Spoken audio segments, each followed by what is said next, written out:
ይብላኝ እንጂ ላንተ ቃልህ ለፈረሰው መቼ ወዳጅ ይጠፋል ቆሞ ለሄደ ሰው። ሰበር ዜና። ሰላም ጤና ይስጥልኝ ክብራንና ክብራን አድማጭ ተመልካቾቼ በያላችሁበት የዓለም ዳርቻ ሰላማችሁ ይብዛ። ላይክ፣ ሸር፣ ሰብስክራይብ በማድረግ ቤተሰብ ይሁኑ ማለት ነው። እንግዲህ ዛሬ ጨረቃዋ ተወዳጇ ሀይሚዬ መታለች። ምን ብላለች ማለት ነው?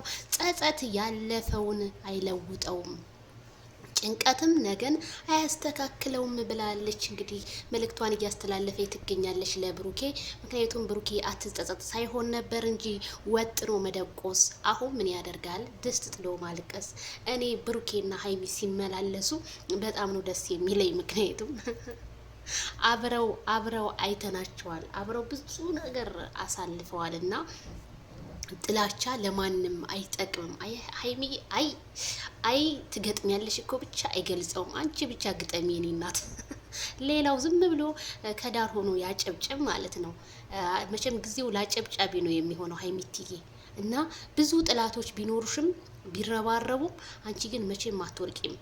ብሩኬ ደግሞ በቃ ይቅርታ ጠይቃት። ይቅርታ ትልቅነት ነው።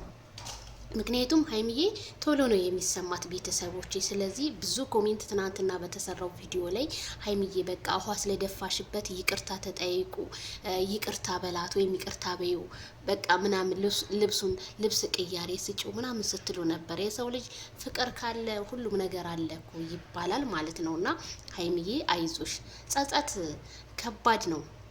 ትጸጸሽበታለሽ እንጂ የባለፈውን ነገር ለመልሰው ብቲ የማይመለስ ነገር ነው። ትክክል ብለሻል የኔ አስተዋይ፣ የኔ ቅምጥል ማለት ነው። ድምቀቷ ክፉ አይወጣት ሀይሚዬ። እውነት ብሩኬና ሀይሚ እኔ ትልቅ ደረጃ ደርሰው ነው ማየት የምፈልገው።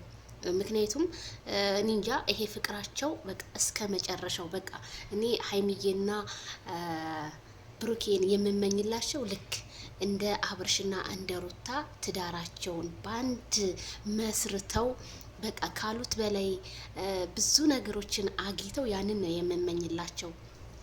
ስለዚህ ይሄ ፍቅራችሁ ደግሞ ፍሬ እንደሚያፈራ ባለሙሉ ተስፋ ነኝ።